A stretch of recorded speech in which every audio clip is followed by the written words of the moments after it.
The concept of God is like everything else in our vocabulary, man-made. It's an invention of human beings.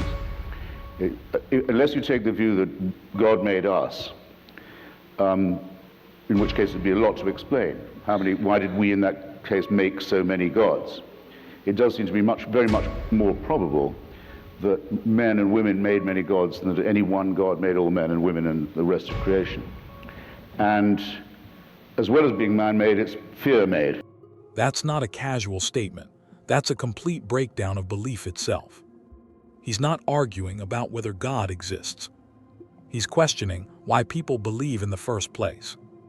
And if that explanation is even partially true, then belief stops being about truth and starts being about comfort. But listen to how far he's willing to take that idea. Is the unexpressed or partially expressed wish for a protector, a parent, someone who will never desert you, someone who will do in a way you're thinking for you, especially on questions of moral philosophy. At its best, it's that. It's a wish to be loved more than you probably deserve. And at its worst, it's the underdeveloped part of the human psyche that leads to totalitarianism, that wants to worship and that wants a boss, that wants a celestial dictatorship. Now put those two together, and you start to see the full picture he's building. This isn't just about whether God exists. It's about what the idea represents. Hitchens is saying that belief isn't coming from evidence, it's coming from emotional need. The need for protection, the need for certainty, the need for something in control. And when you frame it like that, belief stops looking like a conclusion and starts looking like a response to uncertainty. And that's uncomfortable because it suggests something deeper. That people don't believe because they've been convinced. They believe because they don't want the alternative. Because the alternative is facing reality without guarantees. No ultimate safety. No cosmic plan. No final justice waiting to fix everything. And that's a difficult position to accept. So instead, belief fills that gap. Not necessarily because it's true, but because it's reassuring. And that's the argument he's opening with.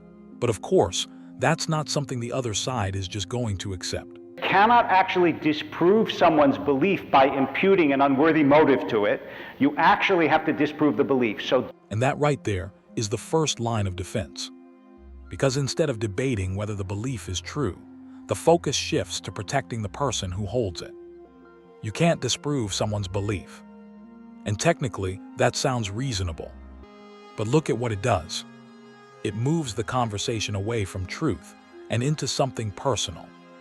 Because once belief becomes untouchable, it also becomes unquestionable. And that creates a problem. Because every claim about reality, science, history, medicine, can be challenged, tested, corrected. But belief, now it sits in a different category. Not because it's been proven, but because it's been shielded. And that's where Hitchens pushes back. Not on the right to believe, but on the idea that belief should be protected from scrutiny.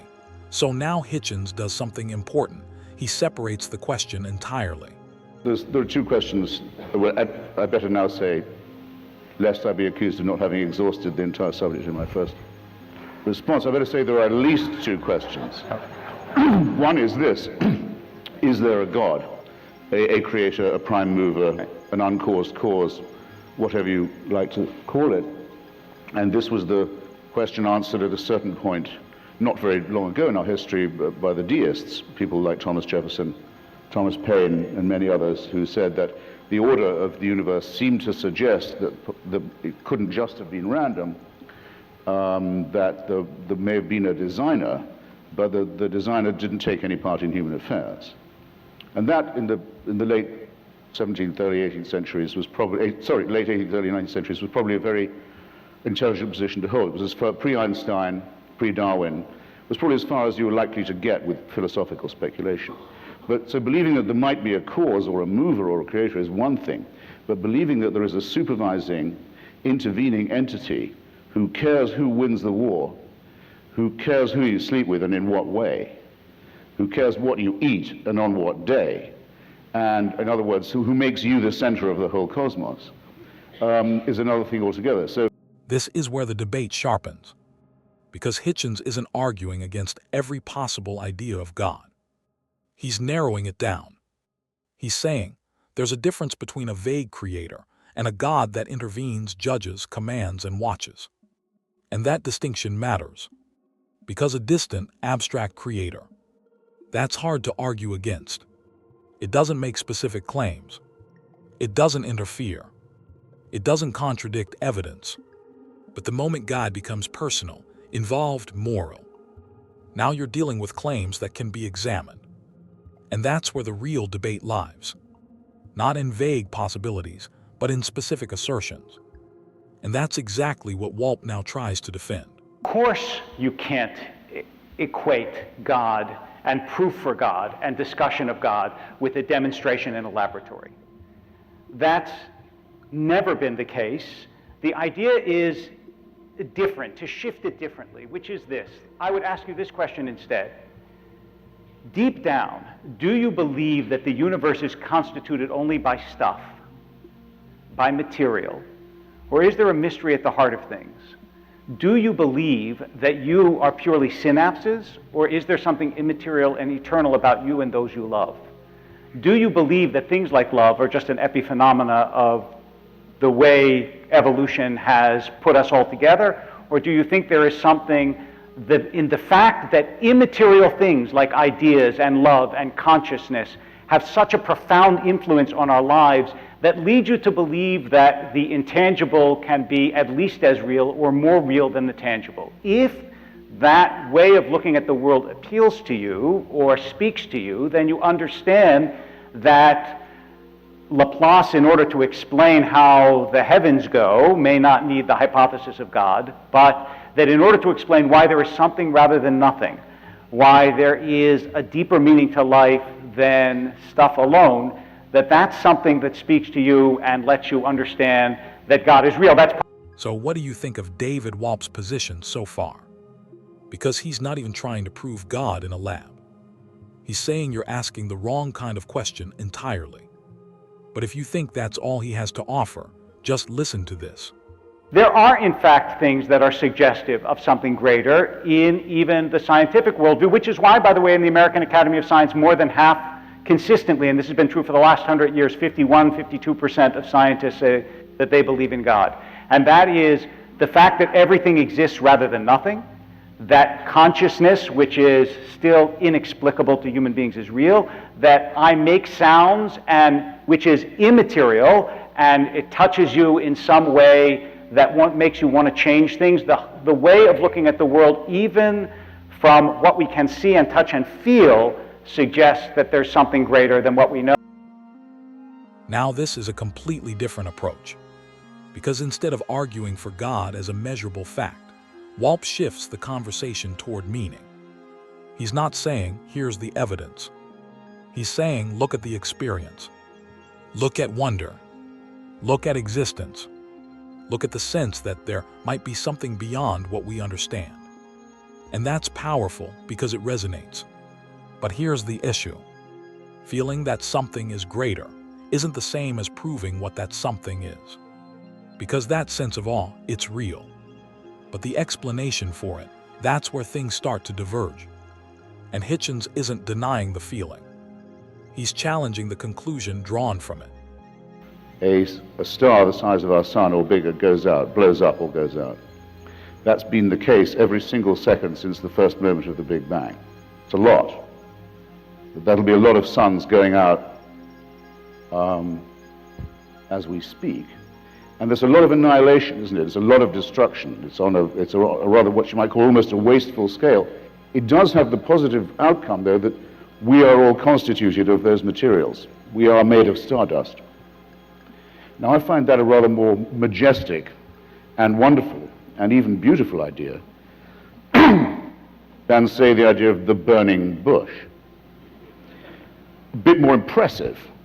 Gives you more to think about. Are they mutually exclusive? Are they mutually exclusive? Did God make you of stardust? One has the virtue of being true and provable and studyable, which the other doesn't. This is one of Hitchens' strongest moves, because instead of rejecting awe, he replaces its explanation. He's saying you don't need God to feel wonder. The universe itself is enough.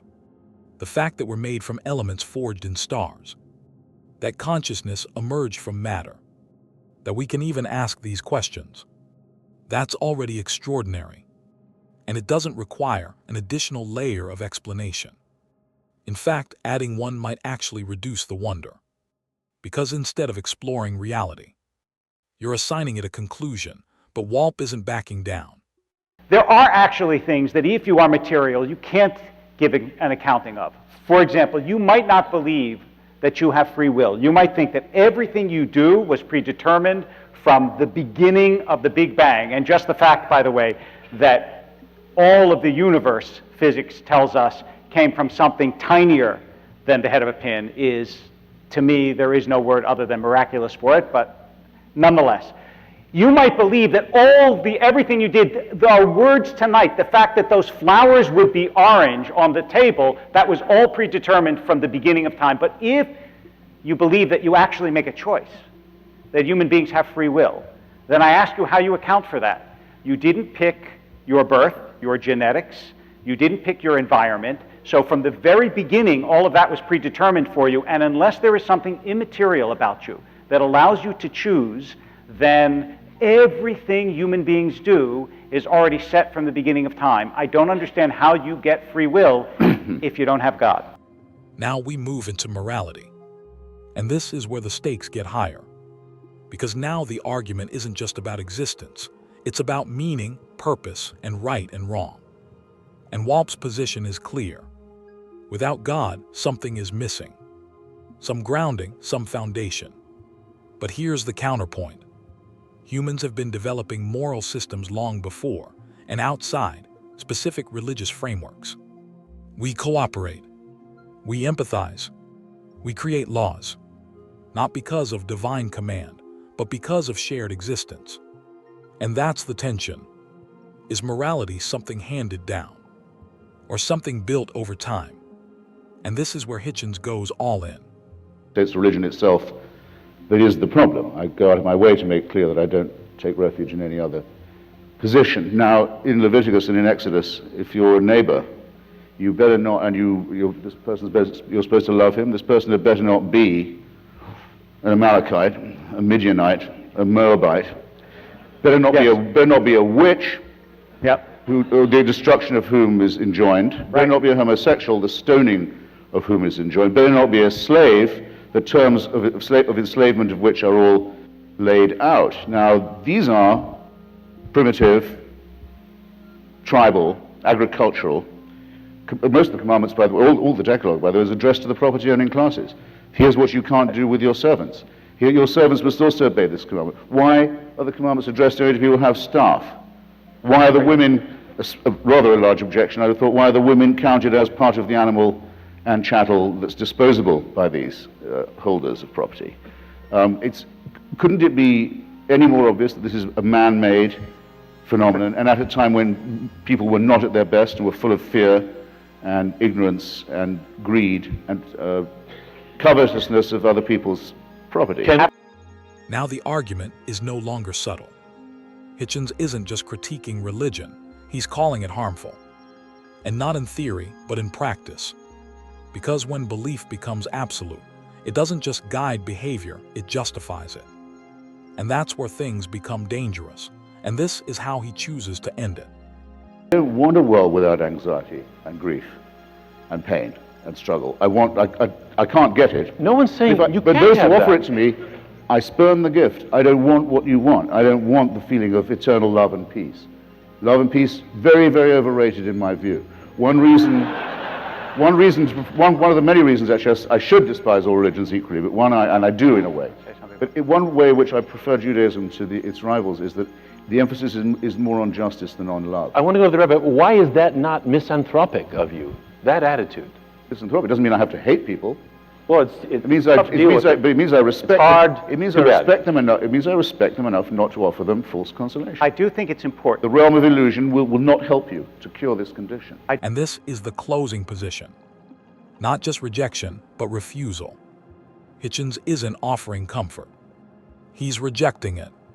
Because the promise of easy answers, of ultimate meaning, of guaranteed resolution, comes at a cost, and that cost is truth.